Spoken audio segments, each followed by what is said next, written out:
so it's working now apparently. Got about 5 minutes to go before it's meant to actually start.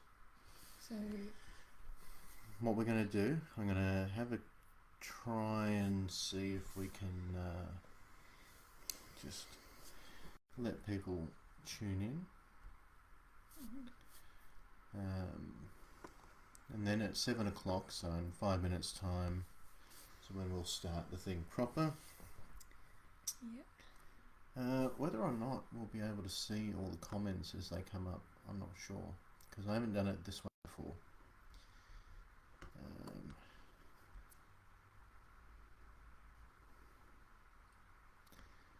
So this is just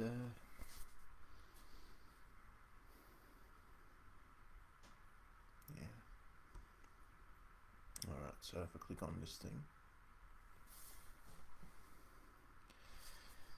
there we go.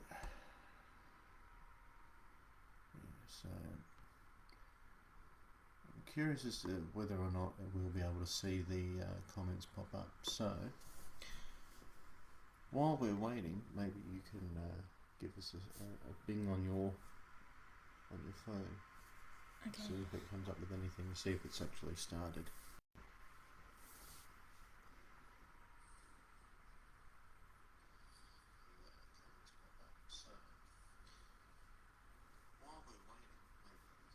Oh, there we go. So it comes up here. Oh yeah, I see. The wonders of technology, everybody. Alright, so I'm curious as to whether we'll be able to see how many people are watching. I might open her up on the Book of Faces on here as well, just to see. I'll make sure that there's no sound, so there's no interruptions.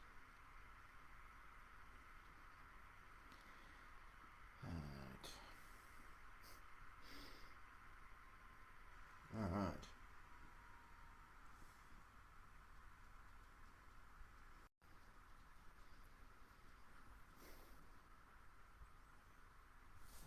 Let's see how that goes. Yeah. So we've got some people watching at home already by the looks of it. We'll start the stream properly in a couple of minutes. So if you have any questions or anything that you would like us to address at any point during the chat, feel free to leave a comment and we can respond to it. We might even come up with a poll at some point during the stream, because that's a thing you can do. You can do all sorts of wonderful things. If you are having any issues hearing us or anything like that, let us know, but it should all be fine. We've been tinkering away at it for the last hour or so, so it should be fine. But you know how technology is. It's great when it works, and the rest of the time, well, it is what it is. So we're still waiting another couple of minutes. We should be able to see comments in the side here. That's all right. So who out there is watching us from Melbourne, the plague state as they call us?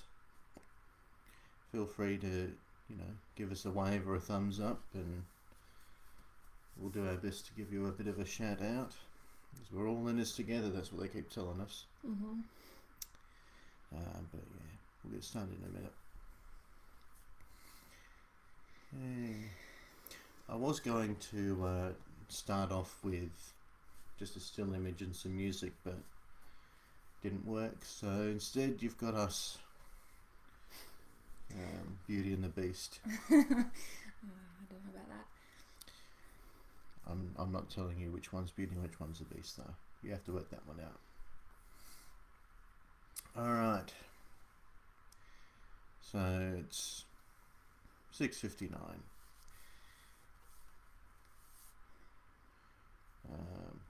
Yep, 7 o'clock. Here we go.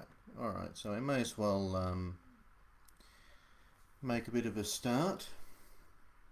So, for those of you who don't know who we are, I'm Aidan Phelan, and I am the writer, historian, curator, administrator, whatever, of the Guide to Australian Bushranging. And Hello, I'm Georgina Stones. I have 2 pages, an Outlaws journal, which focuses on Joe Byrne, and Michael Howe, Governor of the Woods, which obviously focuses on Michael Howe. okay. Bit nervous. Well, you shouldn't be nervous because this is the internet. Nothing can possibly go wrong.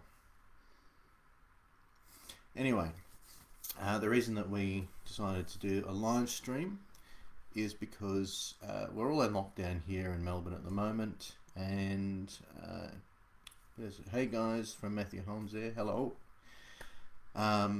We thought it would be good to take this opportunity while people are probably at home with nowhere to go, to just have an opportunity to talk about bushranging and some of the topics that are near and dear to our hearts. Where should we start, perhaps? Well, one of the topics that has popped up, and we did record a podcast which talks a little bit about this, which will go up on Spotify at some point in the near future. We were talking about the preservation of documents and items related to bushranging. That particular thing sort of came about, we went and saw Ned Kellys Armor at the State Library of Victoria. Mm-hmm. And what would be the best way to describe how we felt about that? Very disappointed Yeah. and let down. So those of you who haven't actually been to see the new display for the Kelly Armor in the State Library, it was up in the Changing Face of Melbourne exhibition, which sort of charts all of Melbourne's history through images and relics and things. And there was a big section on the Kelly gang. But since they did all the renovations and things, the armour was moved downstairs to an exhibition called Velvet Iron Ashes, which tenuously linked it to lots of different things. Then last year's lockdowns happened and it was taken off display, and they decided to put it in a new space. But that new space is more or less just a big grey room. They have placards around the outskirts where facsimiles of the Georgina letter pages are on display. They got their specially built booth to climate control and everything. That's got the armour, the boot, and the rifle that had previously been on display in the Changing Face of Melbourne. And one of the more notable things is that one of the shoulder plates in the armour is missing. So the story behind that, and I'd written about the history of the armour on the website for Glen Rowan, which is what I've got. Yeah. Anyway, basically, after all the stuff went on after Glen Rowan, the armour sort of changed hands a whole bunch of times. It ended up in the Museum of Applied Sciences. Don't ask me why. It's one of those weird quirks of fate. But the armour that they had on display there, they turned around sort of 1950s, 60s and said, we don't want a display in the Museum of Applied Sciences about a convicted murderer. So they took the armour off display, they chucked it in a basement, and there it stayed for a while until they gave the armour to the State Library and said, you can do stuff with it, we don't want it. Now, that was all well and good, but there was a piece that was left behind, and that was, at that time, it was being worn on the back of the armour. So they had one of the other breastplates from, I think it was Steve Hart's breastplate, was worn as a back plate. And this shoulder piece was hung off the bottom of that. Now, at some point, that had gotten lost in the storeroom. So that actually stayed with the Museum of Applied Sciences while the rest of it was transferred to the State Library. In the early 2000s, they had the Great Unjumbling, where they tried to reunite as many of the pieces as possible to their suits, and this particular piece of armour, the shoulder plate, had been rediscovered in the intervening time, and so that was reunited with Ned's suit. But because it was still in the storeroom at what was then sort of transferred over to the Melbourne Museum and the broader Museums Victoria organisation, that one piece of Ned Kellys armour is still effectively owned by Museums Victoria. So they had an agreement with the State Library that for a period of time it would be on loan to them, and that expired at the end of last year while everyone was in lockdown. So while the State Library were doing everything to get everything out on display, Museums Victoria basically said, well, we want it back. And so this one piece of Ned Kellys armour has been removed from display, and it's just sort of sitting in limbo because, as with all things, when there's an interdepartmental dispute and nobody wants to sort of budge on things, that's what happens. So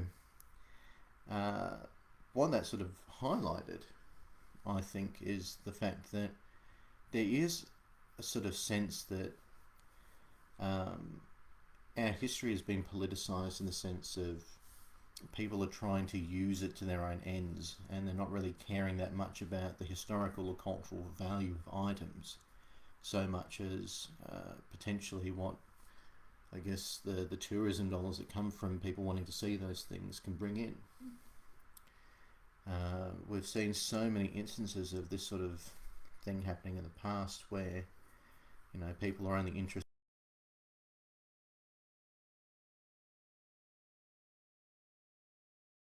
out about the same time with the National Archives. So National Archives is dramatically underfunded, well behind in digitising the archives, and they lost a ridiculous amount of money trying to stop the papers being released about Whitlam.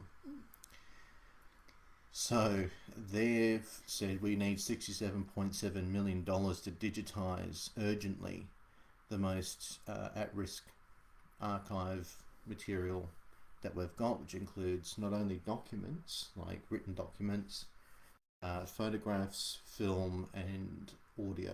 Mm-hmm. So from memory, I think there were John Curtin's speeches from the Second World War and testimony from Indigenous people in relation to the Bringing Them Home Royal Commission. Yeah. That was what it was.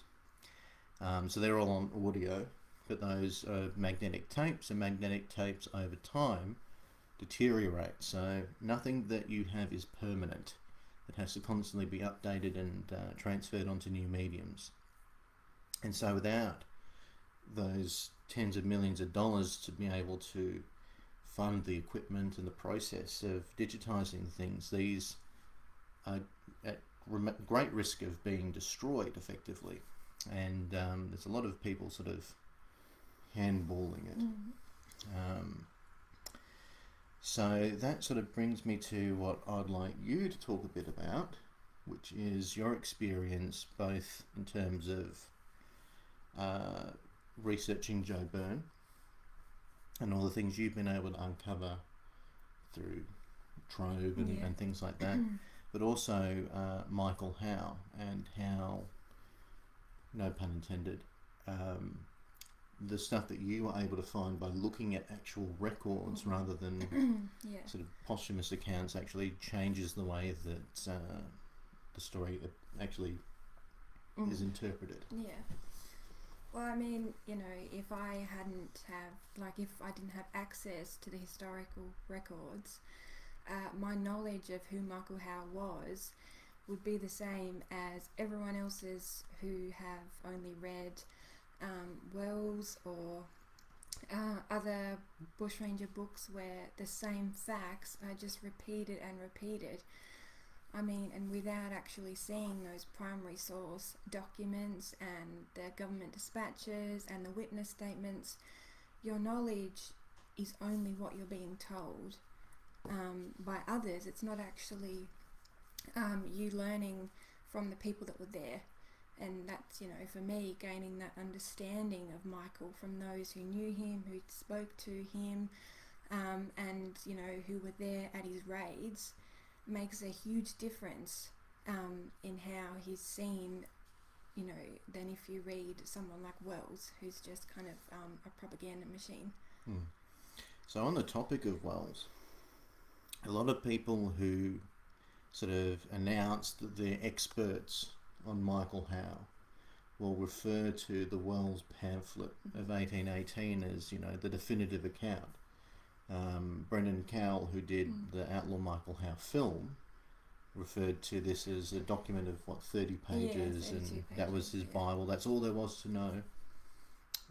And so he based his film on that, even though his film is actually dramatically different to the source material. So it's kind of like, well, I was going to say the politically incorrect terminology. I think they call it telegraph or something now. You know, where the game where you tell someone something and you got to send it down the line. Anyway, so because he's sort of riffing on something that's already incorrect, we're getting even further away. So what's your understanding of who this T.E. Wells was and why his thing is so incorrect? Well, he was a secretary for Sorrel, so already his agenda, you have to think about why he's writing this. So obviously it was, you know, for the government's benefit, you know, everyone, they wanted, you know, people to know why it had taken them so long to capture this man and why he was so bad and why leaving him, his body, you know, in a ditch pretty much was fine, because he was, you know, so evil and inhuman almost. So it was a bit like when sort of in the 1600s, 1700s, they would amplify stories about pirates. They would take these pirates and make them out to be a lot worse than they were as a deterrent to sort of say pirates are the worst of the worst. Definitely, and you know, so one of the things that occurred to me as I was reading those earlier accounts of Michael Howe, because, you know, it wasn't until coming across the stuff that you'd come across and the book that Bob Minchin wrote that I realised how much it had been warped. But the sense that I got was that he was a person who was extremely violent and had no sense of loyalty. And so when you think about what the message underneath all that is that sense of don't become a bushranger because you know, you won't be able to make friends and they'll turn on you and they'll kill you. It's no different than the gibbet. You know, it's got the same purpose. So it's literally just acting as a deterrent to say that this is what happens to people who do these things which are evil. It is moralising the events. And of course, it sort of stems in a lot of ways from the same things as piracy, where piracy was kind of like all these privateers and stuff who didn't have a job anymore because all the wars had finished and they started raiding navy ships and things. In terms of bushranging, it was convicts escaping from bondage and wreaking havoc upon the wealthy landowners. Now, at that time, Australia was under direct governance by England, who were themselves under what was referred to at the time as the Bloody Code. And the reason it was called that was because effectively pretty much anything that you did could get you killed legally. But it was mostly in regards to crimes against property. So in a sense, a person's property was more valuable than a human life. It's a quote that I found which basically said that, you know, men are not hanged for stealing horses, they are hanged so that horses are not stolen.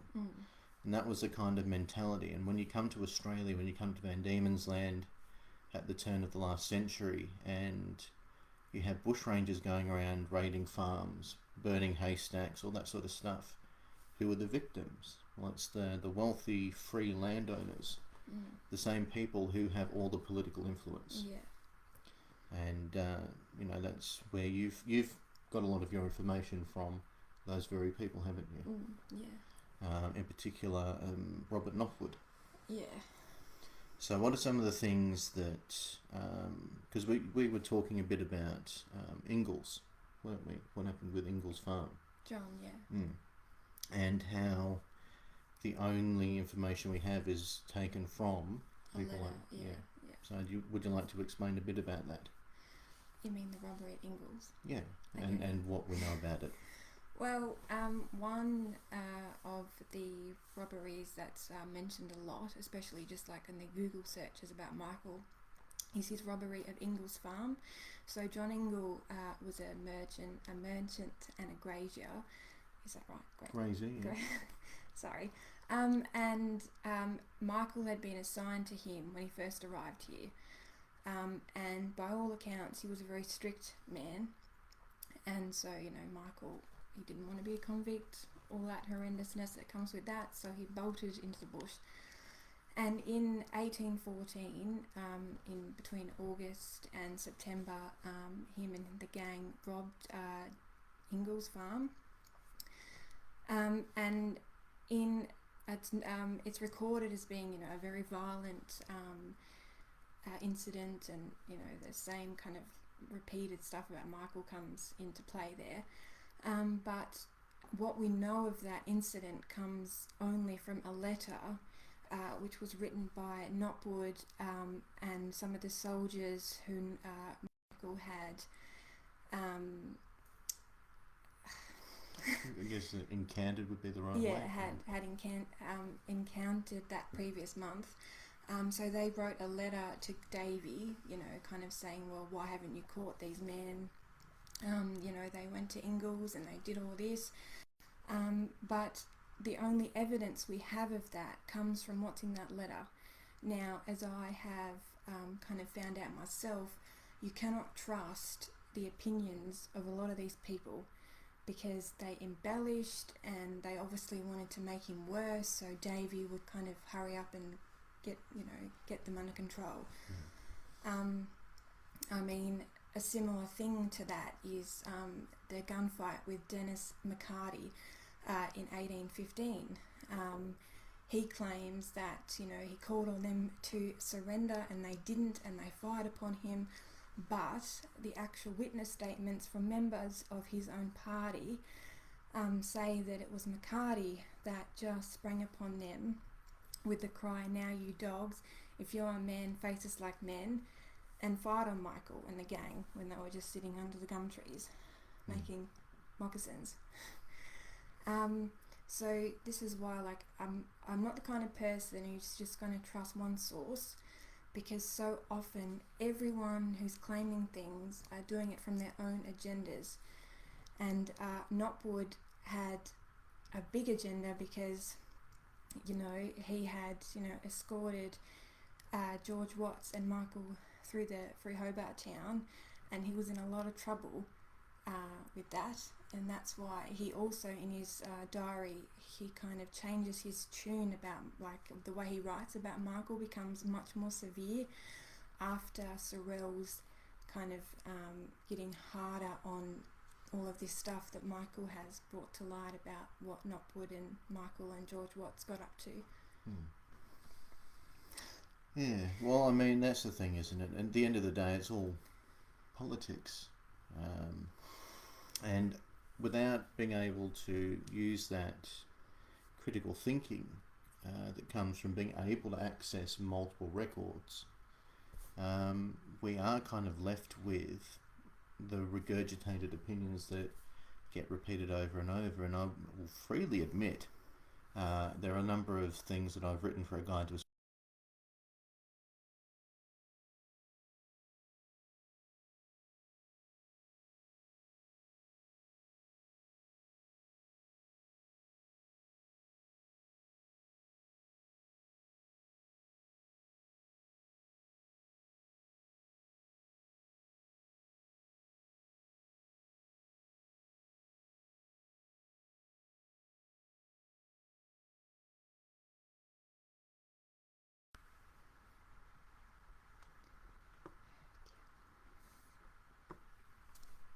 Let's try it again. Let's see what's going on.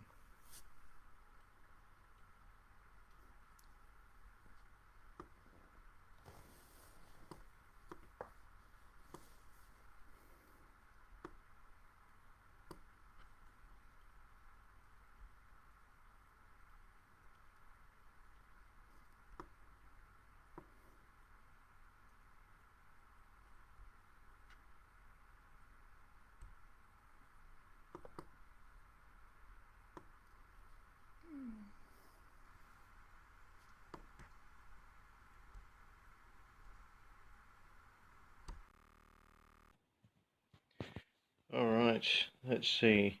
Whoop! Hello! If I do that, can we see all right?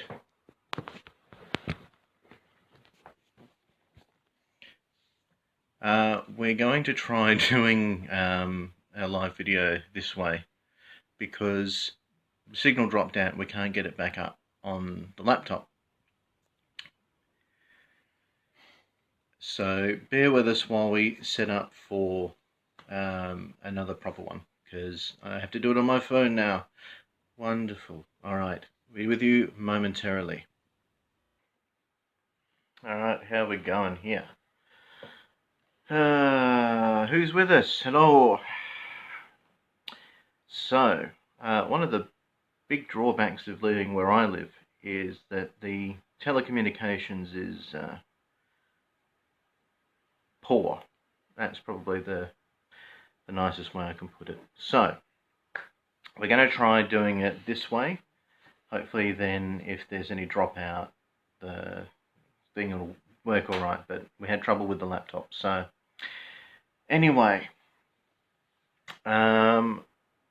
what we were saying before is that there's a lot of politics involved in all of this research and everything. So being able to access records has been extremely important for both of us in our research, because it means that we have access to different information than what you necessarily find in books that compile a list of all the top 100 bushrangers or whatever. Even when you get to very well documented stories like the Kellys story, you will find that there is a lot of information that people don't know or have overlooked. And that's where an outlaw's journal comes in, isn't it? Mm-hmm. I know that for my own research that there's a lot of stuff that is very different from what is sort of accepted. And it wasn't until looking at Georgina's information that I really started to reframe my understanding, because everything that she writes about in an outlaw's journal, whether it be the non-fiction pieces or whether it be the creative stuff, it's all very much based in research that can be, pointed out with sources. So, would you like to talk a little bit about some of the things that you found in relation to Joe Byrne? Well, yeah, so using Trove and, bleeding at the eyes sometimes, I've, been able to widen my understanding of people around him. So women like Ellen Salisbury, for example, who were very, close to him and sweet, his sweetheart and one of his biggest sympathisers as well. So there was an event in his life that I was able to kind of uncover with a Chinese miner called Aidan, where so Joe was a good friend of this miner, and they were just walking along the road, the Woolshed Road towards Sebastopol, when a fight broke out between Aidan and Robert Woods, who was in a cart with Ellen Salisbury, her sister and her brother. And Joe kind of protected the women while this brawl was happening. And it's my belief that after that moment that kind of drew Joe and Ellen together. And that was like their first meeting. And so from that moment, you've got them becoming sweethearts, and then during Joe's outlawry, we have Ellen bringing him supplies and letters, and I think often people kind of overlook the sympathisers that are important to Joe, because they kind of focused a lot more on Ned, where women like Ellen, they really were just for Joe. And for me in my research and kind of bringing greater understanding to Joe, I think it's really important to bring these lesser known or completely unknown people to the fore. I think that's kind of the point, is that, when we look at something that's as well known as the Kellys story, we often get this assumption from a lot of people that they know the story. I've read all the books. I've read this book, that book, that book. But the problem is a lot of those books are just copying what has been written by other authors. And even, when you look at the most well-known Kelly biographies, a lot of the time they do, sometimes word for word, copy what other people have written. And the pitfall with that is that if that source that they're quoting from is wrong, because they've not actually done the research properly, it creates this misunderstanding.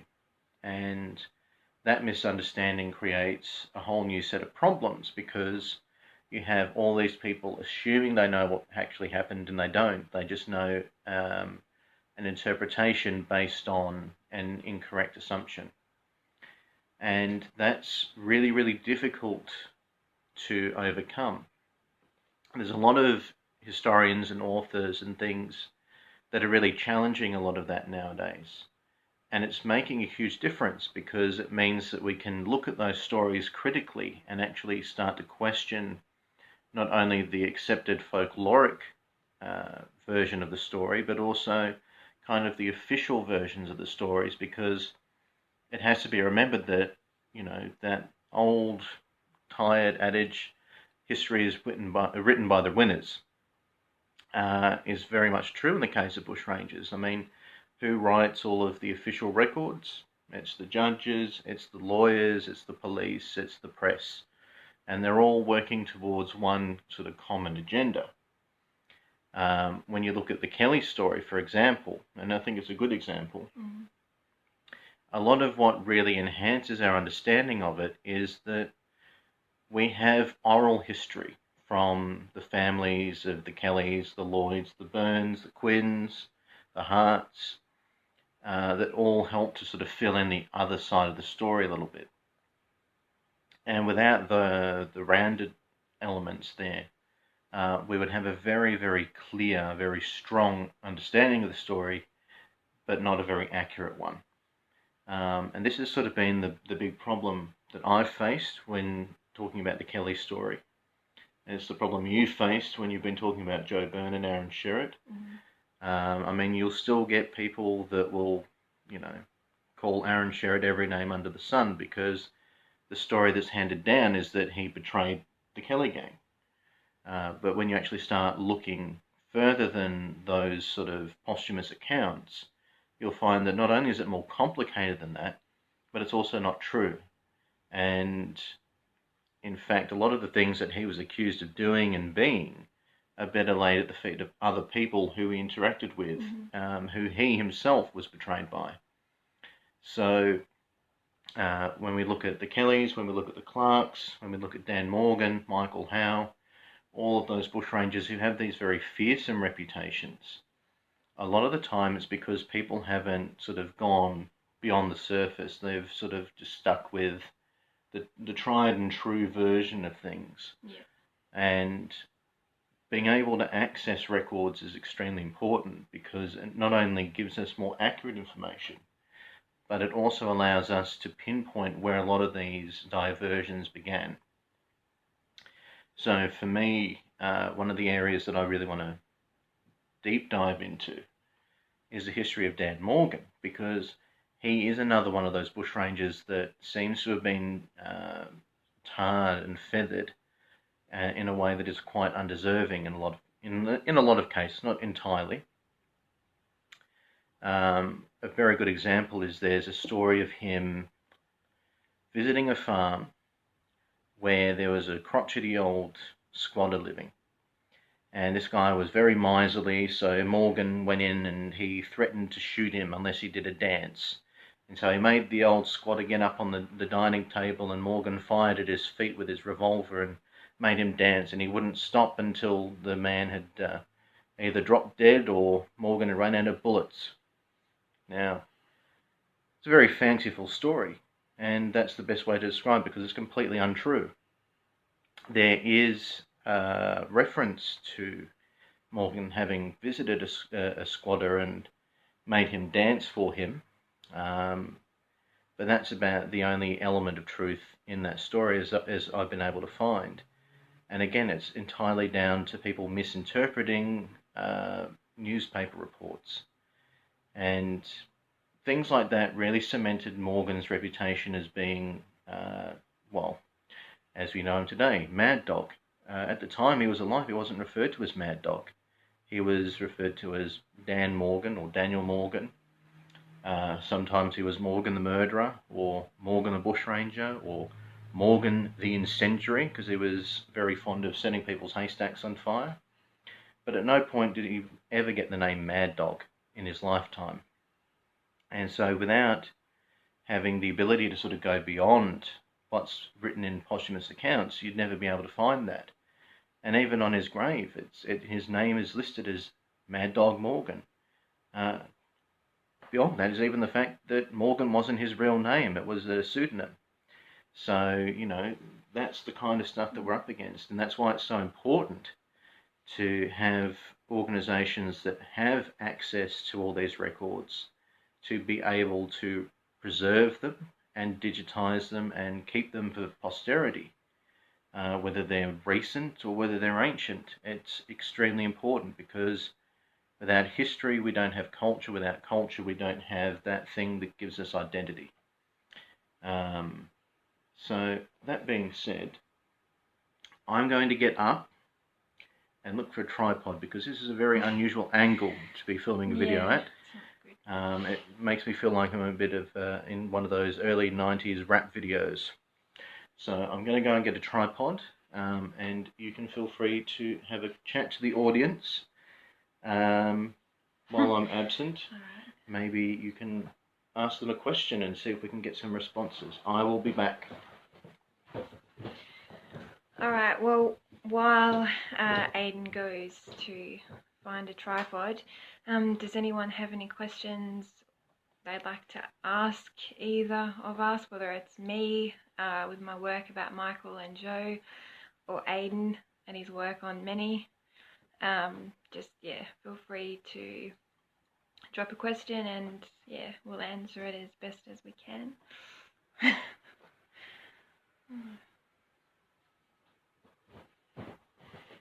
I think this will work. Alright. Taking you on a ride. Whoa! Alright. Here we go.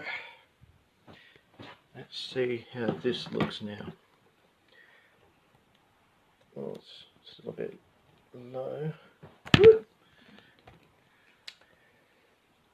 It's always a tripod, never a quadrupod.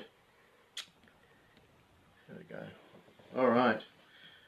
That's a bit better, isn't it? Mm-hmm. Alright, so very precarious, but there we go. Alright, so hopefully some people who are watching will have some questions or comments, and we hopefully will be able to see them on the screen down here somewhere. Or if you can get on your phone, that's an option too, I suppose. But in the meantime, I think maybe we have a little bit of a diversion from talking about all the records and stuff like that, and let's see, what can we talk about that people might be interested in? I think maybe I'll drop a quick one about some of the upcoming articles on a guide to Australian bushranging. How does that sound? I can't hear what you're saying, so I'm just going to assume you said that sounds good. All right, so we've got a whole bunch of spotlight articles coming out this month, which cover a wide range of topics. But there are also 2 feature articles in particular that are coming out. We've got a piece on the Narragunda raid, which details, as best as I've been able to find, the most accurate, concise account of what happened when the Clark gang went to Narragunda and the events that led up to the deaths of William Fletcher and Constable Miles O'Grady. And the second one that I've got teed up is a feature on female historians that are really making a big difference in how we understand bushranging stories. Georgina's in there. She's mentioned for her work on Joe Byrne and Michael Howe. We also talk about historians such as Jane Smith, Judy Lawson and Carol Baxter, who have all in their own ways provided invaluable information about bushrangers and tailored them to audiences young and old. So they're extremely important in the landscape and they lend a very unique perspective. Would you say that being female and being interested in bushrangers has its pitfalls? Yes. Yeah. Sometimes I don't think that we're taken seriously for our work, and I think we're dismissed. I mean, I honestly believe sometimes that if I was a man, perhaps some of my work might be taken a bit more seriously, and I mightn't be sometimes spoken down to as often as sometimes I am, which is a bit upsetting but true. And I think I think people assume that we are soft on these men, like because we're females, you know, oh, we're just doughy-eyed. But I don't think that's true. I think a lot of the times, like people like Judy Lawson and Carol Baxter, the reason why they've been able to kind of shine new light is because as females we can kind of see things with kind of like understand things a bit different and a bit more deeply than maybe what men sometimes do. Yep. Yeah, it's one of the things that I've spoken about in the past is that where men are concerned with an interest in history, it's that reenactor mentality, as I call it, where they got all the information about they used this gun, they wore this clothing with these kinds of buttons and this kind of buckle.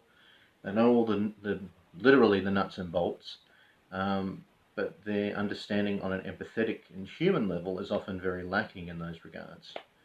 Would you say that's probably the biggest hurdle? Yeah, I would, yeah. I mean, from my perspective, I wrote Glenrowan trying to find the human story behind what happened at the Glenrowan siege, and it's very difficult because all of the accounts that you read are very much this happened and then they did this and they did that. There's not much personality to what you're reading. It's only when you go back and you read memoirs or you read interviews, things like that, you start to get a voice of these people. And I think, you know, a lot of men who are historians tend to overlook that quite often. Mm-hmm.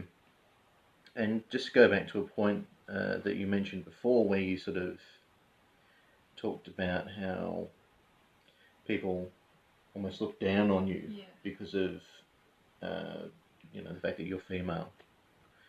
Would you say that age is also a part of that? I think so. Yeah, because I'm 27. I'm not a baby, but I think older people, they kind of see me as the baby of this, and it's like I might not be as old as some others, but that doesn't play any part in my ability to research and question and shine a light on things. So it's almost like they look upon you as the young upstart. Mm. You know, you're rocking the boat and you're making a noise, sort of thing. Mm. So what do you think is probably the best way that we can move on from that mentality? What do you think is the key to having that acceptance? I think just to focus on the work, the research, to see the research I'm doing or what I'm putting forward rather than, oh, she's a woman, or oh, she's young, or she's from Tasmania, or she's not part of this group, type of thing.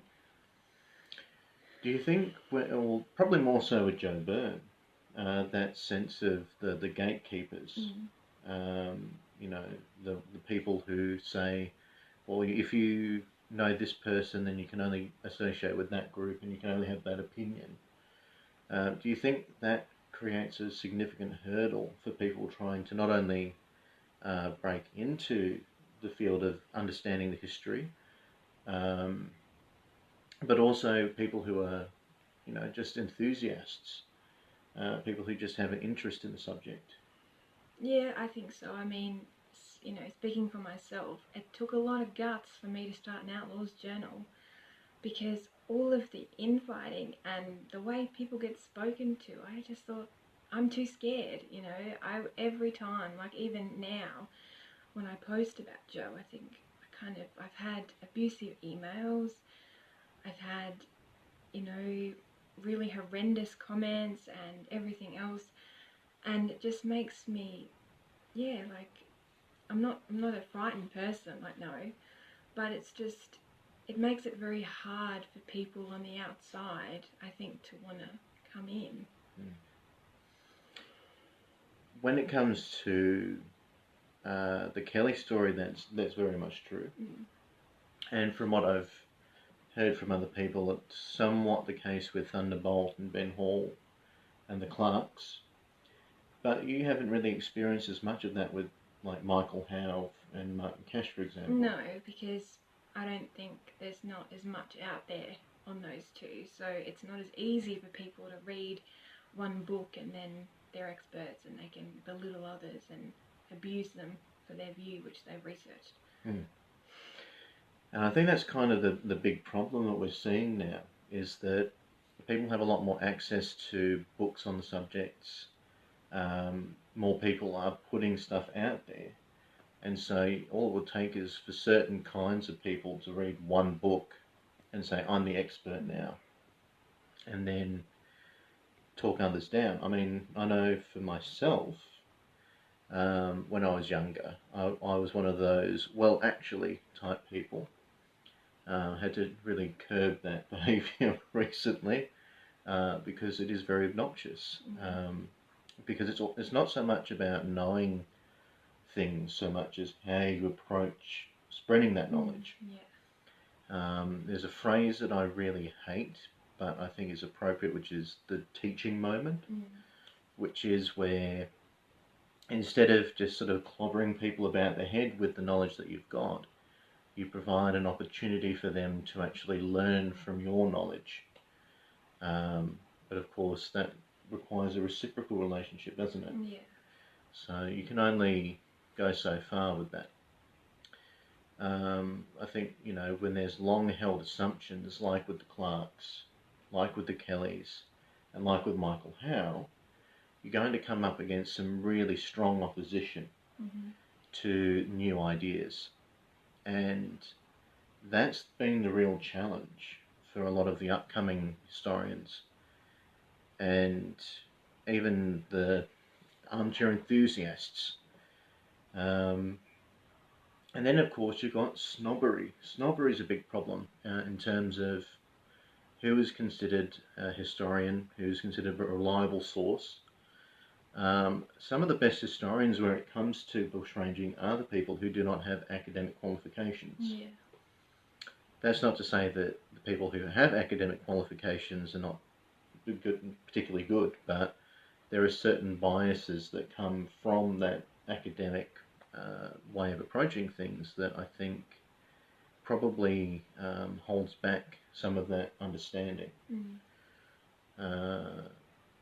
I mean, when you look at Stuart Dawson, for example, he's someone who I look at, and I referred to his work when I was doing Glenrowan and thought He's done a lot of really good work. He's found the same sources that I found, but he's come up with a completely different answer to what that all means. And it's because instead of going in trying to find the answer, he's gone in trying to find the proof to back up his bias. And a lot of people, academic or not, will do that, but the problem is that when he did it, he only referred to what is considered acceptable academic texts, and sort of dismissed anything that wasn't official. You can't do that. No. You have to have the balance. You have to be able to say, well, the official account says this, but also the oral tradition fills in this gap by saying that. Yeah. And it goes the other way as well. You can't dismiss the official account just because the oral history is this, because there's always flaws in both of those. When you've done your work on Joe Byrne and his time as a teenager working with the Chinese and things like that, what was sort of the worst moment for you as a historian in terms of how other people responded to it? The opium use, you mean? Like, well, it could be the opium use, or even in terms of one of the problems, I suppose, is people assuming that they know what you know. Yeah. So with my work, like with asui, for example, who was one of the Chinese miners who Joe witnessed being tortured. So, with Trove and having all of the newspapers online and being able to read them, I spent a lot of time reading the accounts and the different articles and the letters to the editor and everything. And then, you'd kind of tell people, or I'd post about it, and there'd be people who would kind of want to claim, oh yeah, I already know that. And it's like, okay, even though they were claiming to know what Aidan and I ourselves had kind of theorised about the triads, and things relating to that, and that really was very disheartening for me, because it's like, well, who do you have to be taken seriously, That's kind of the thing, isn't it? Mm. So, there's a certain amount of grace you have to have when talking about history and uncovering things that other people maybe don't know. You have to be able to sort of nod and smile. I remember one of the things that really made me want to do more of this was the example set by Ian Jones, because I started out as a Ned head. Surprise, surprise.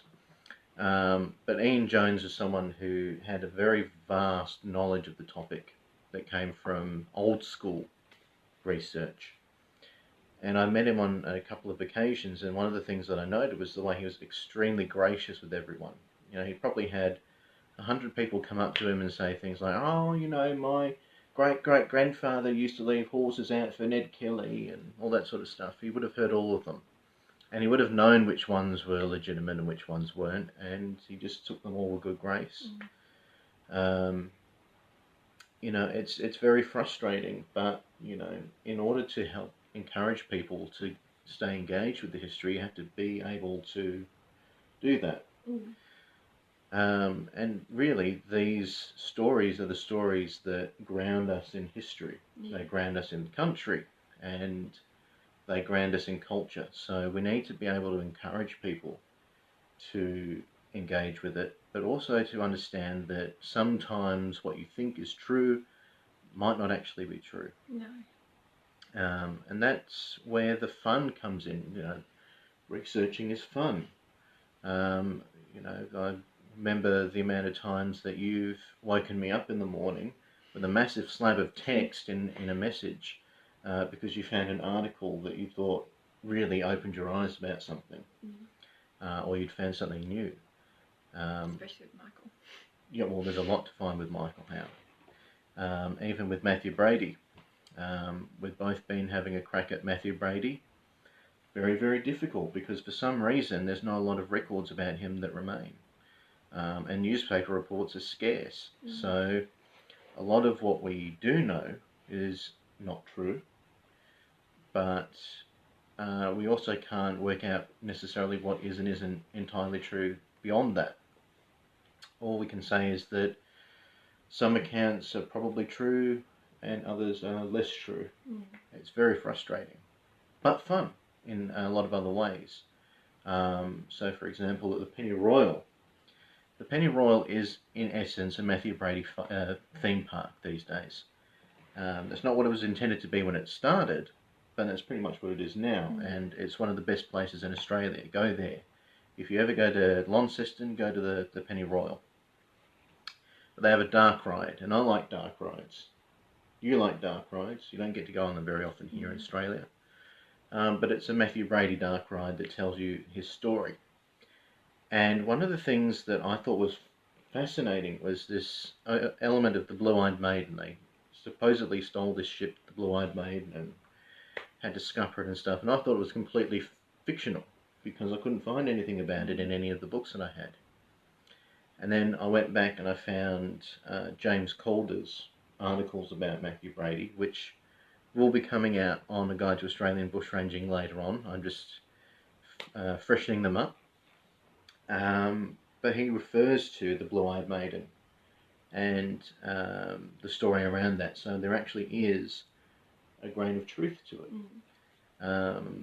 It's not exactly the way it's portrayed in The Dark Ride, but it's very close. And the fact that that is based on something that actually happened is very exciting.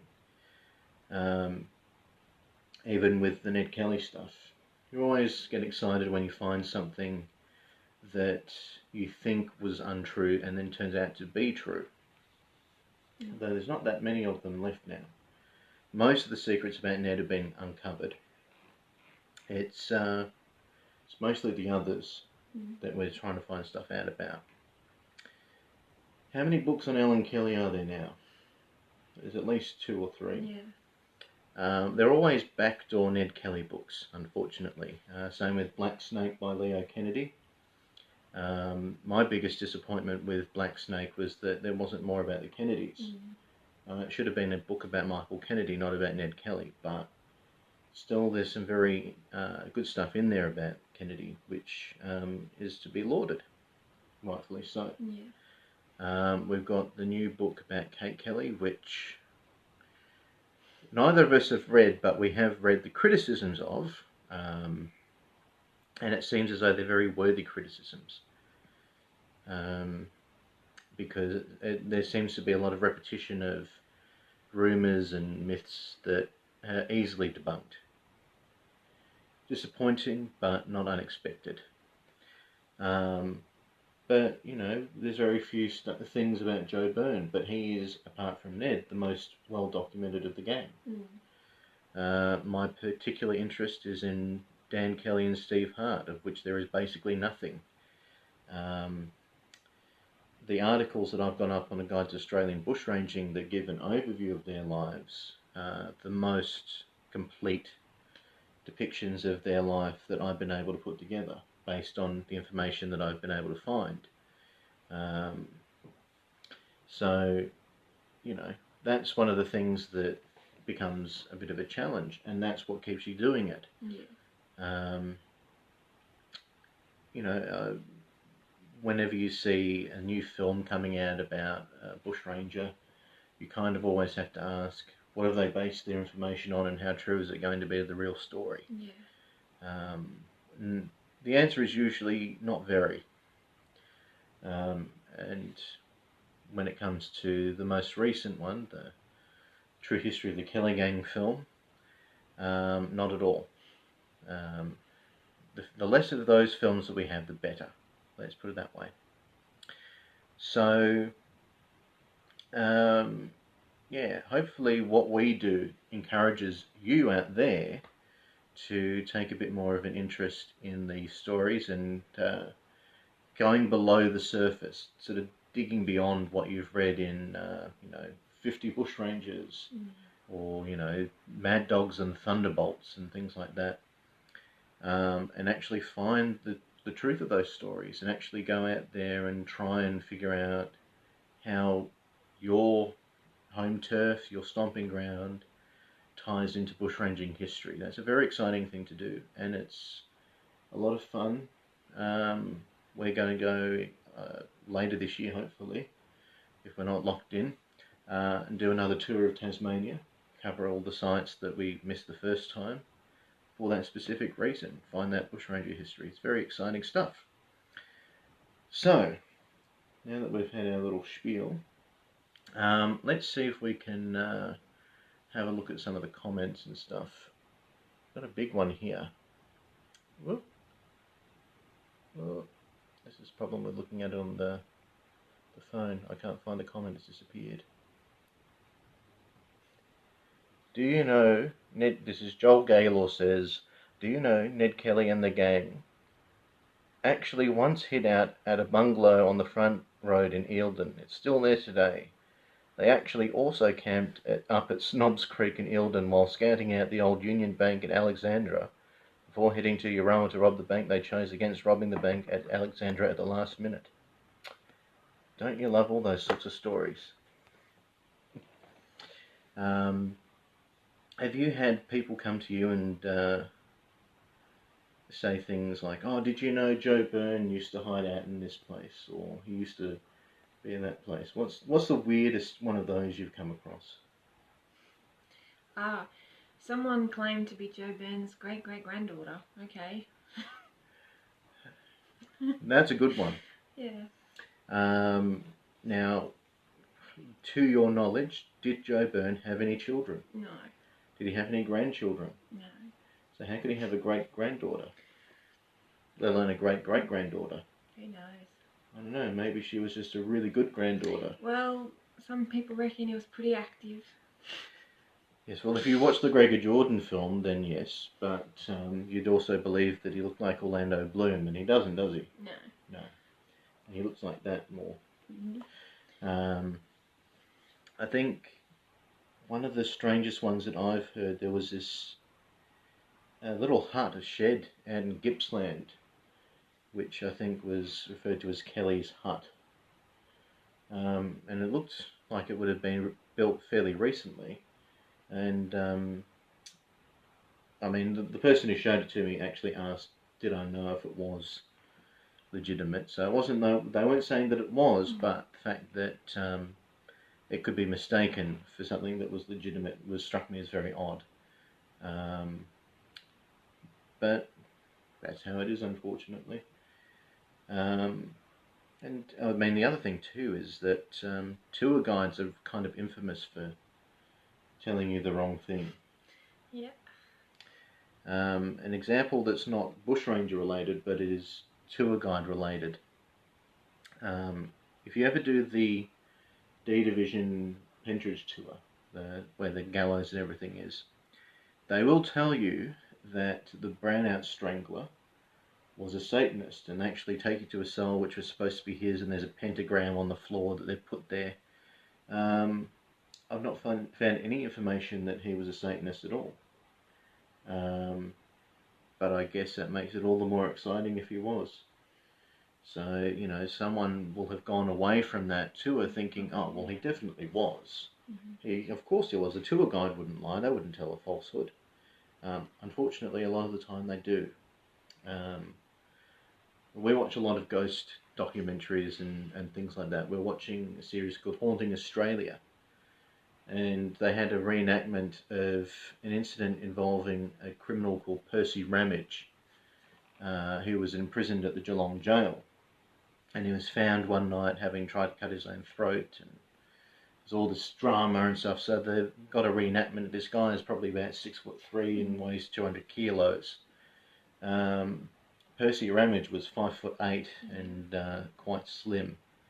And the way that it was portrayed in the reenactment was completely wrong, from snout to tail. So, you know, someone's looked at that and they said, oh, that's what that Percy Ramage character was like. But no, not even slightly. That's what we're up against, isn't it? Well, yeah, and it's just the same as the many bushranger books that cover everyone. Every time there is something wrong, and you know, the more that I've been learning about Michael, I don't even look at those, because every one of them is wrong, or there's just lie upon lie, and it's like, why even write a book if you're just gonna copy paste? I don't understand. Well, I don't know, maybe they had a deadline, or maybe they just thought it would be easier that way. That's the reason why they have all that software now for uni students that detect when you plagiarise stuff, because otherwise, you know, you just copy paste and you get to pass your subject without having done the work. Or in the case of some authors, I guess you get to make the royalties from the book without actually having done the research. Yeah. Like a certain bandana wearing historian that we all know and love. Not naming names. So I'm going to open it up to the floor now. Let's see if we can scroll down. We can't scroll down because it won't let me. It keeps going back up to the top.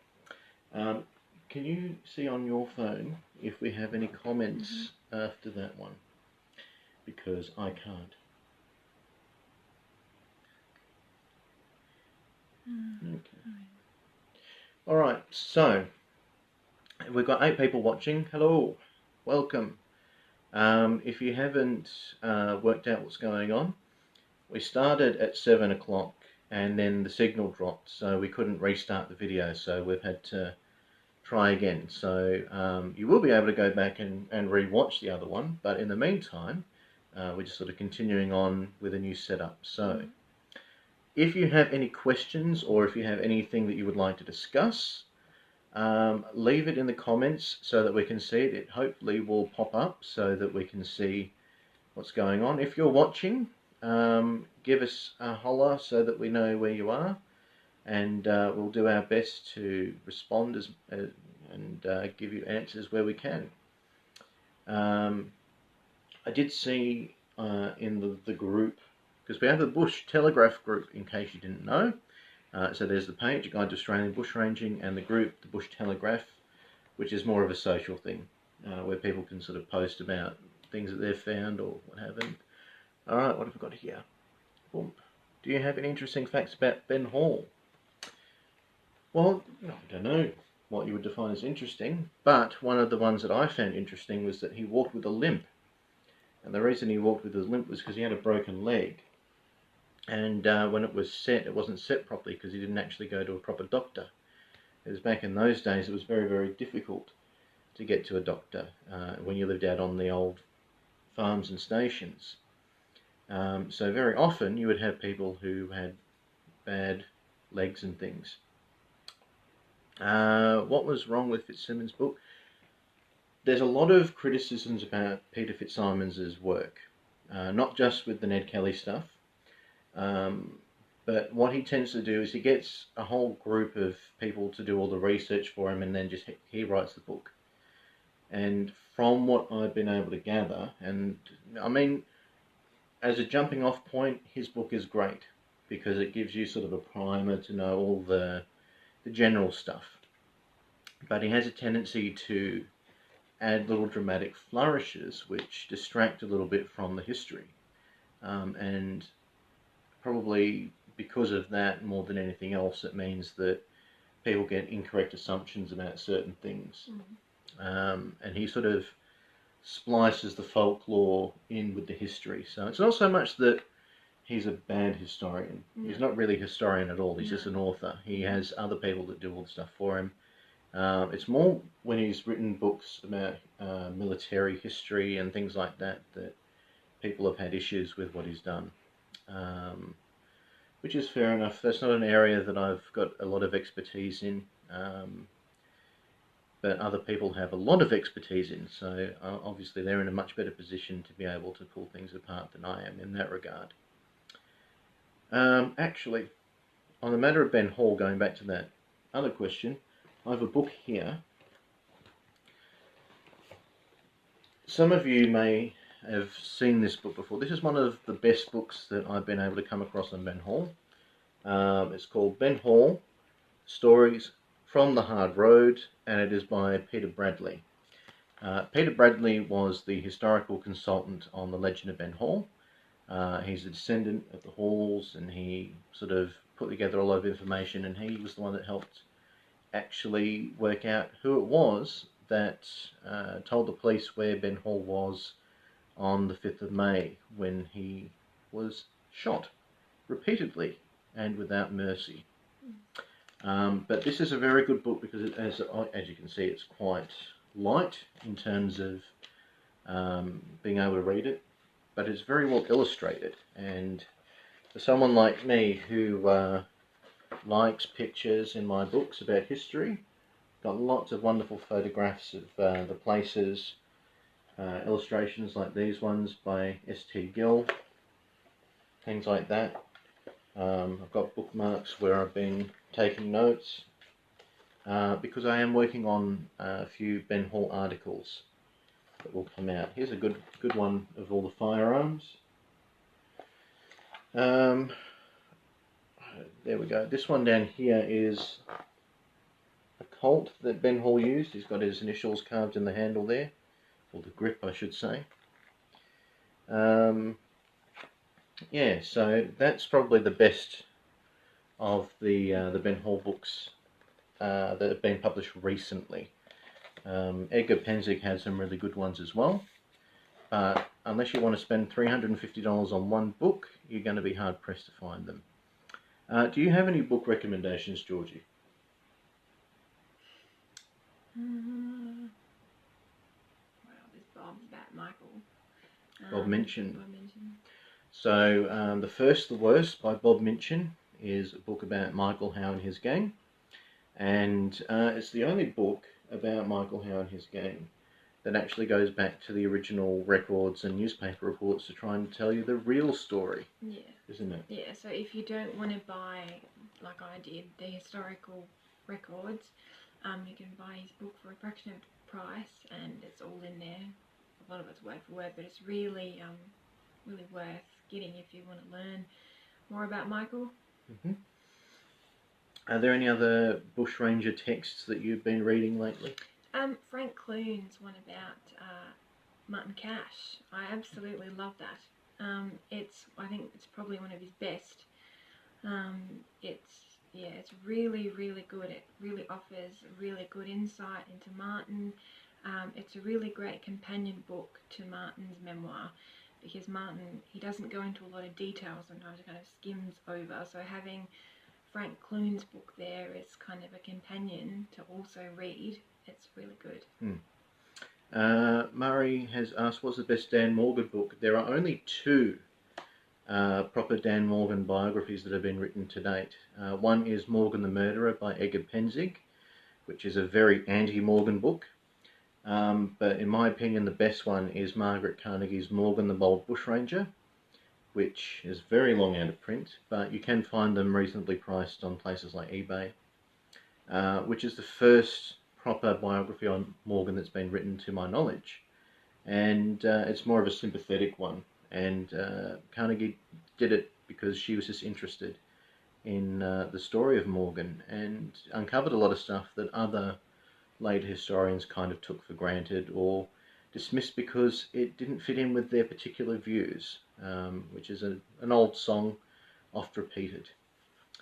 In terms of other books I've been reading, I'm in the midst of reading In the Company of Madness, which is a novel which recounts the story of Alexander Pierce. There will be a review of that coming out when I finish reading it. It's one of those books that you have to read in a way that, you know, you're actually absorbing the text. You can't just sort of skim it. But I've also been looking at Compelled to Tears, which is a book about Daniel Priest. I've got a stack like this high next to my bed of just books that I've been reading lately. Do you want me to get a charger? Actually, a charger would be a good idea, because otherwise my phone will die. In the meantime, does anyone else have any questions that they're interested in? It could be a very specific question, or it could be a very vague question. It could be a talking point. Does anyone out there have any book recommendations? Things that they've come across that they thought were very interesting or gave a lot of information. I'm always looking for good recommendations, though my library is actually quite large already. Alright, now I don't need this bit. I should be able to just charge it using the laptop, ironically. Oh. Alright.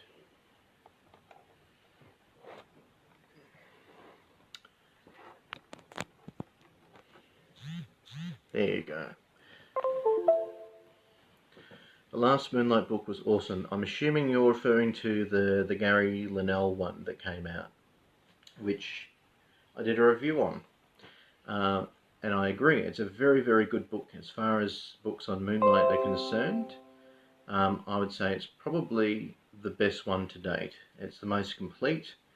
It does skim a little bit in some parts, but I thought overall it was definitely a good read, especially if you're not familiar with the story, because it goes into all the contextual elements as well. It's not just Moonlight and all the bushranging stuff. There's stuff about all of the Alfred Stevens and all the stuff that he did prior to being involved with the trial, and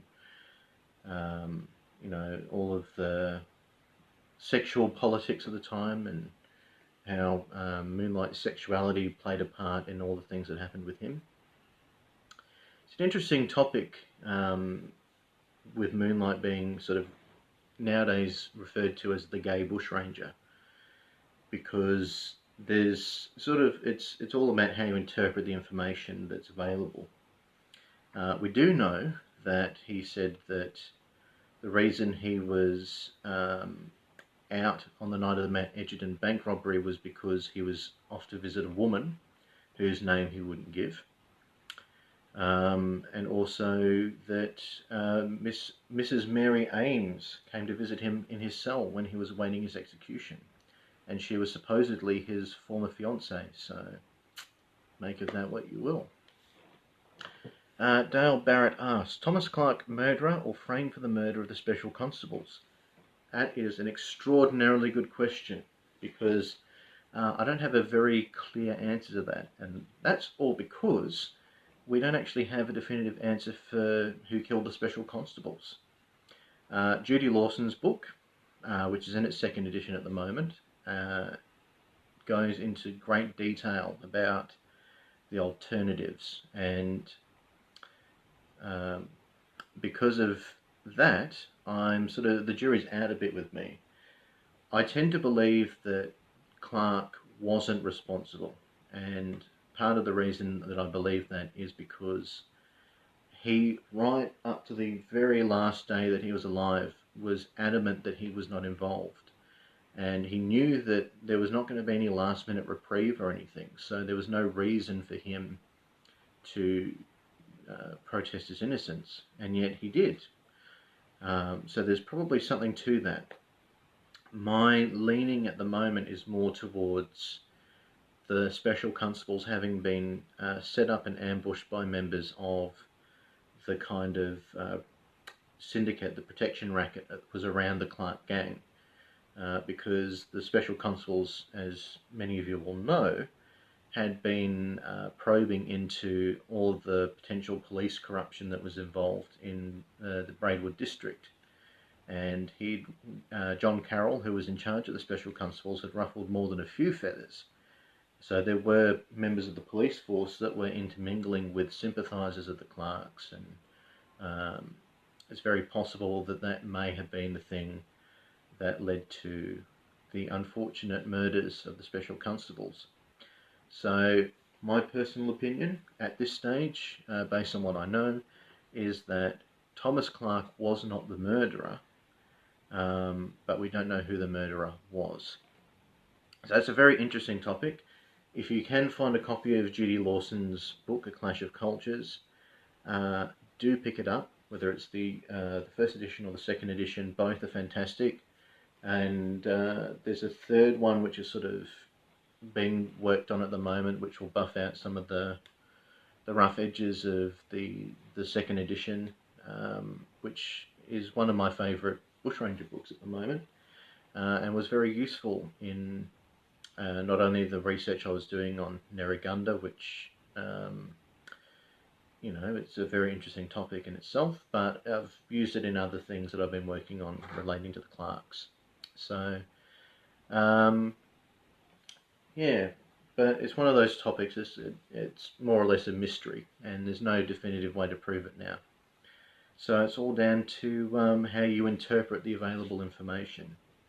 A lot of people definitely are of the opinion that Thomas Clark was the trigger man with Bill Scott, but when you start to sort of question the narrative a little bit, like what we've been saying earlier, you start to realise that what we've accepted as the true story may not necessarily be the definitive account. I think that's reasonable, don't you? Yeah. So to a lesser extent, it's like Michael Howe with Thomas Davenport. Yeah. Small, yeah. So can you tell the people at home the story of the Thomas Davenport incident and how that was sort of lumped on Michael Howe and shouldn't have been? Okay, so Thomas Davenport was a stockman. He went out kangaroo hunting, I believe, and he didn't come home, but his kangaroo dogs came home. And obviously Michael, being on the run and, the great murderer, everyone assumed it was him. Warburton was in contact with Michael, and he asked Michael, "Did you kill Thomas Davenport?" And Michael said, "No, it was the natives." Now, a few months after Michael was killed, Thomas Davenport was found, his body was found dead in like a shallow lake. But I guess it's the same thing of, why would Michael lie? Like, why would he lie? If he was, as I myself have uncovered, he wasn't this great murderer. He did have a humane side, as did all of his gang members. So, if you're trying to kind of paint yourself black and you want people to be so fearful of you, why would you lie? It doesn't make any sense. He was already wanted. He was already living as an outlaw. There was no reason to lie. But, no, Michael wasn't to be believed. And as we know, Warburton himself was the one that, tricked Michael into, going to the hut and being killed. It's a funny way, isn't it? There's always this sort of sense that we assume that the crimes that someone is accused of can definitively be laid at their feet. But in the eyes of the law, you're innocent until proven guilty. And unfortunately, in a lot of the cases of bushrangers, there's a lot of people being declared guilty without a trial. Michael Howe is a good example. The Clarks are especially a good example because of all the crimes that they're accused of doing. To my knowledge, there wasn't really, apart from the one that got Thomas and John hanged, which was wounding with intent to kill, which was in the shootout where they were captured. There wasn't really any charges laid against them specific to crimes that they were accused of. So technically, you couldn't say that they did do the things that they were supposed to have done. Obviously, there's reason to believe that they did at least some of those things, but, it's just a matter of, you've got to look beyond the official version, and you've got to look beyond what one person might say or another person might say, and sort of come to a conclusion based on as many multiple perspectives as possible. Yeah. So, got some comments here from Dale. Not sure if you address this first video take and maybe a thought from Matthew Hikes, but I'm interested in people's thoughts that if Ben Hall wasn't ambushed and betrayed on the 5th of May and instead reacquainted himself with Gilbert and Dunn, would they have escaped the colony? That is a very good what if. I'm of the opinion that they probably would have. They're very least they would have tried to escape the colony into Queensland or one of the other territories, as that had proven to be a successful way to avoid capture. I don't think they would have hung around in New South Wales, considering that they were, this close to being outlawed. Would they have gone to America, like some people have suggested? Maybe.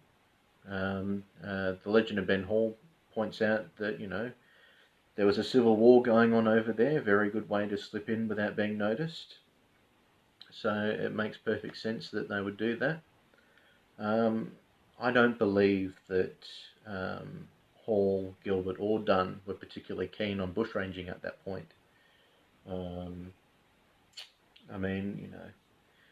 I don't think they would have turned themselves in by any far stretch, but maybe they really did want to just sort of leave the colony and leave it all behind them.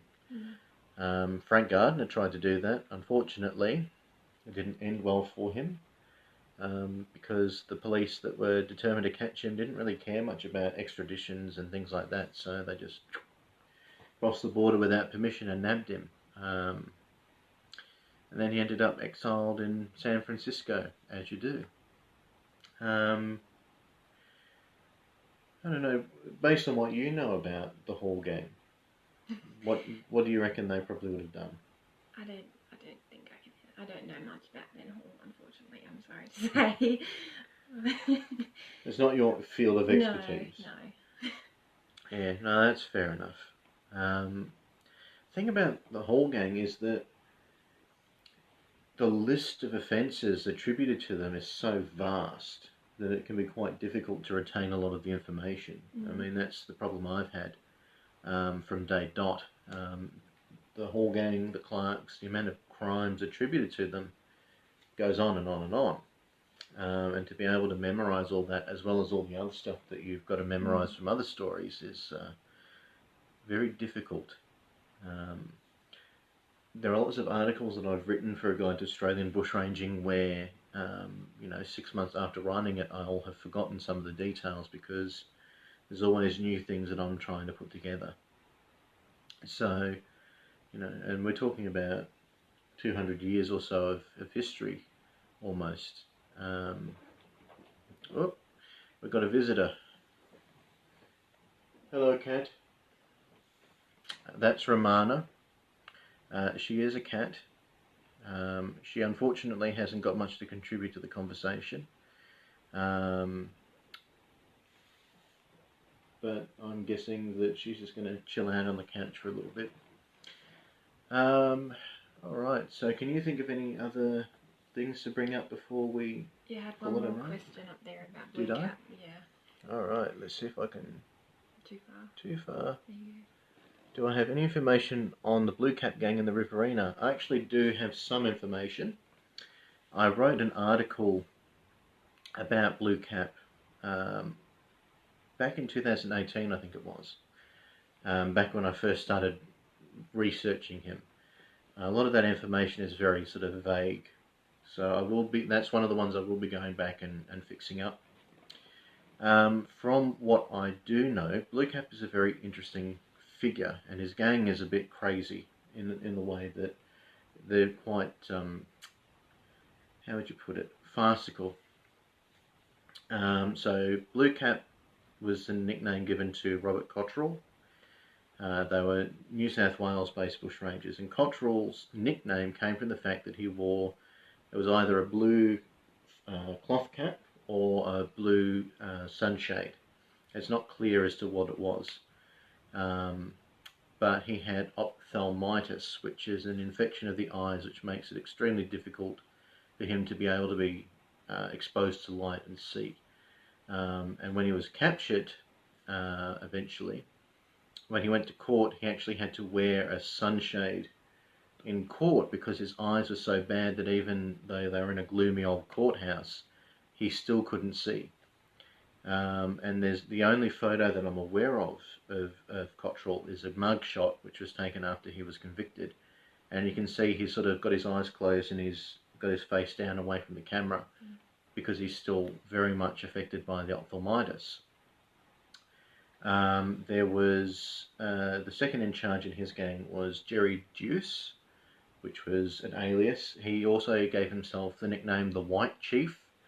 I'm not sure why he called himself that, but there was also an Aboriginal man in the gang who was known as Black Jack. And this is just me sort of trying to get it off the top of my head, because I will forget things. But basically they operated in the Riverina, specifically around the Murrumbidgee River. And in 1867, if I remember correctly, they performed a series of raids up and down the river. They basically went along the river, knocking off all the stations that they could come across. But the problem that they had was that they all liked to drink. And because of that, every time they robbed the station, they would raid the liquor cabinet. And as they were going down the stations, one by one, they were getting progressively more and more drunk. And because by the time they got to the end, they were completely off their face, they didn't do very well. And there was a story that I come across that one of them had actually passed out, and so they paid the guy whose station it was to buy his wheelbarrow. They dumped their mate in the wheelbarrow, wheeled him down to the dam and tipped him into the water to make him wake up. But not long after that, they were intercepted by police, who had obviously found out that they were raiding all the stations, and they tried to cross the river, but because the river was flowing very heavily at the time, one of the gang members, their horse slipped and fell into the water and ended up drowning their gang member, and he wasn't found until a few days later. He'd obviously drowned, and the body had been sort of flushed downstream. The others all got away, but unfortunately he perished. To my knowledge, there weren't any fatalities attributed to the Blue Caps gang. After that incident, they all sort of separated ways, and Jerry Deuce started his own gang, and Blue Caps started acting kind of like a freelance. He would sort of meet up with different people who were on the run or wanting to break the law. And so his undoing came from he met these guys who were wanting to rob a bank, and they were kind of brought together by this guy called Doolan, who was a stockman, or he worked on a farm as sort of a rouseabout or whatever. And he wanted to rob the bank, get lots of money, get rich and leave the colony. And he ended up taking a couple of pistols from his employer, giving them to Blue Cap and the other guys that were in this gang, and the idea was that they would pretend to have a shootout at the farm with Doolan and make out that they'd sort of pressed him into robbing the bank with them. Mm-hmm. And for that reason, their pistols were unloaded. They had powder, they had caps, but they didn't have ammunition. So they were firing, and the guns were going off, but they weren't actually shooting anything, except that Tom Doolan's revolver was loaded. And so Blue Cap's horse was shot, Blue Cap himself was shot in the arm, and then they surrendered. From what I've been able to read, Blue Cap was not very friendly with Tom Doolan after that. But that's what got him in prison. And he was released in 1874 when they had the amnesty, or whatever they called it, I can't remember now, which was prompted by the fact that the laws had changed so much in New South Wales that a lot of people were serving long sentences for things that wouldn't get them the same sentence at that time. So with the law being changed, a lot of the Bushrangers that were doing long stints were let out, and Blue Cap was one of them. And from what I've been able to gather, he sort of disappears from history after that, as a lot of the Bushrangers did. So hopefully that gives you a bit of info. When I do a bit more research into it, obviously I'll be able to give a much more in-depth account, but that's just off the top of my head. Let's see what we've got, if there's anything else that's come on down here. It's not going to cooperate, is it?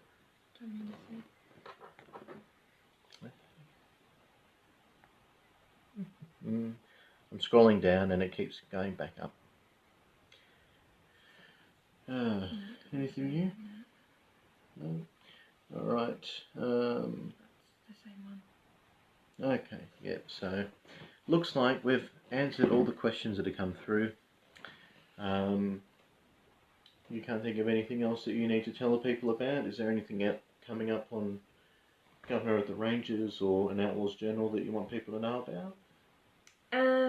I will be, this is connected to both of them, I will be having a piece out this coming week, so next week, about my work, like my, what would I say, my... Are you like your experiences? Yeah, my experiences as a female historian. So I've got a piece about that. I've also got a historical fiction piece about Michael Howe and his gang's raid on Humphrey's house. So that's nearly done, so that should be out next week as well. So you got some stuff in the works, you got it in the pipeline there. Yeah. Good.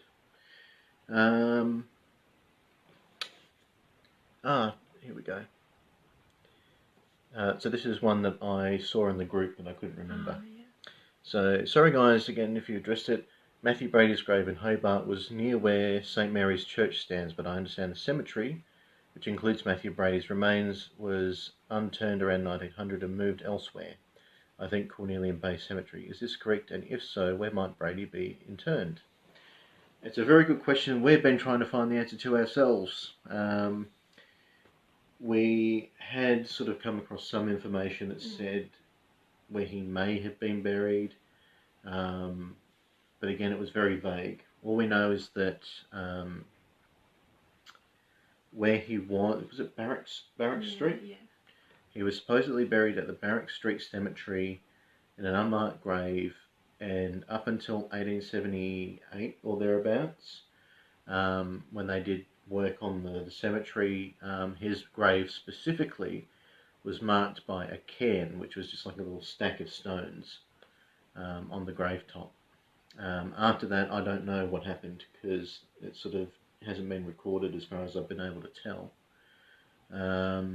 But because he was hanged with a whole bunch of different people at the same time, he's probably wherever Thomas Jeffries and his gang and so on are buried.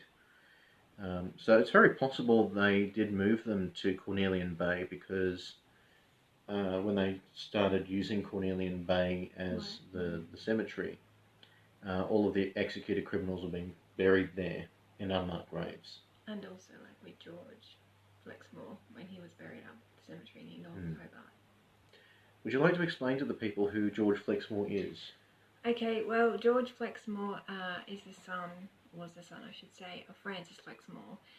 Francis Flexmore is my fifth great-grandfather, who was also a second fleeter. He came over on the Neptune for stealing boot buckles while heavily drunk.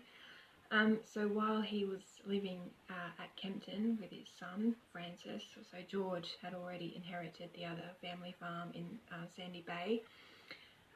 Matthew Brady paid a visit to Francis's house, and yeah, took his money and Francis's watch and swapped his hat for Francis's hat, and yeah. So you have a family link to the Brady story. Yeah. There you go. So we know that the very probable answer to that question is Cornelian Bay Cemetery in an unmarked grave. I would imagine there's probably a record somewhere of where the bodies were transferred to. My understanding is that when they relocated bodies from cemeteries, they tended to only move enough of them so that people wouldn't complain about it anymore. Or at the very least, that's what happened here in Victoria. There's a lot of cases of things like that happening in Beechworth. They had the original cemetery. They moved 1,000 bodies, I think it was. No. How many? I can't remember. There was a lot of bodies from the Pioneer Cemetery. They moved them into the new Beechworth Cemetery, which is all their bodies are right up the back. But they didn't move all of them, so the rest of them are all buried under what are houses now. And the most famous in Victoria is, of course, the Queen Victoria Market, which used to be the General Cemetery in Melbourne. There were 9,000 bodies, I believe, buried there, and they moved 8,000 of them to the Fawkner Cemetery when they had plans to build the market over the top.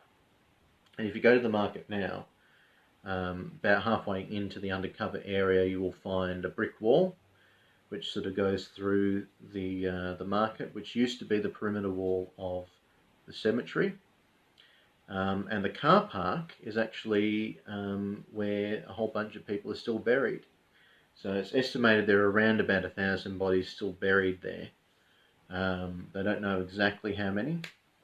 I do know that a couple of years ago, when they had plans to expand the car park, they were going to build a subterranean section and a level above the ground.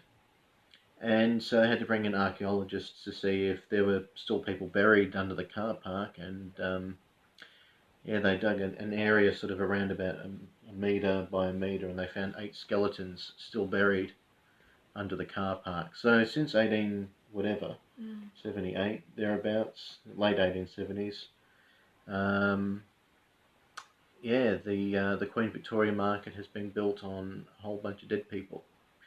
Again, the only people that were moved were the ones who were enough that people would stop complaining. So chances are, if there was a cemetery anywhere in the past, there's probably still people buried there. Sometimes it's because they're in unmarked graves and they were never identified. Other times it's just because progress does that. They'll just move on and bury the dead all over again, like they did with Pentridge, in a sense.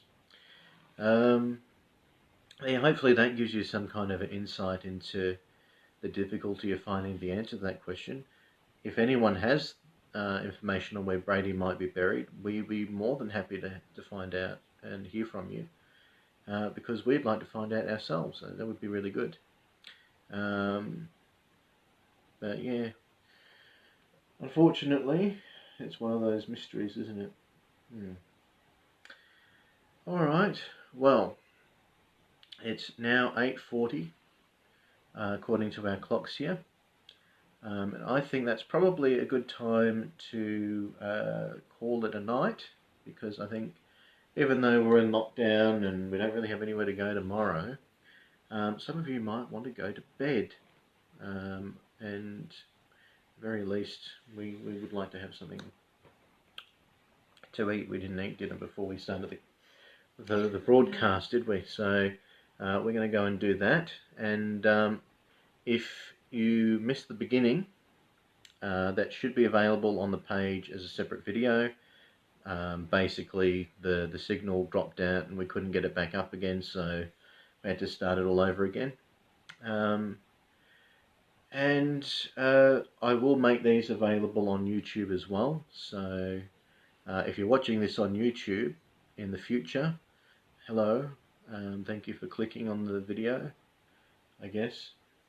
And yeah, so hopefully we can figure out a good way to do another one of these broadcasts live that doesn't require my ancient laptop to not drop out when we need it to keep going. In the meantime, thank you very much to everyone who's tuned in and to everyone who's asked questions or given comments. And hopefully we gave you something very interesting to watch on this chilly Saturday night. It is Saturday, isn't it? Yeah. You lose track of which day of the week it is. When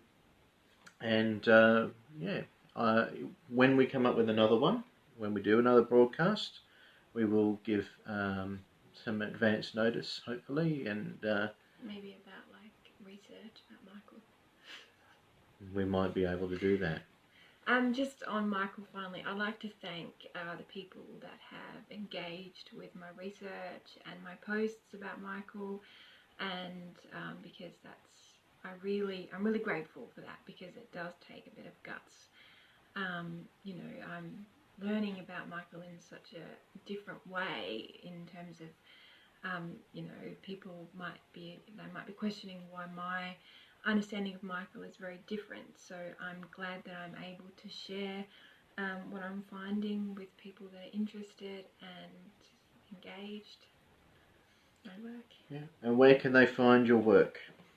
So for Michael, I have a Facebook page. So Michael Howe, Governor of the Woods. And then also on WordPress, I've got a blog, and that's Michael Howe, Governor of the Woods as well.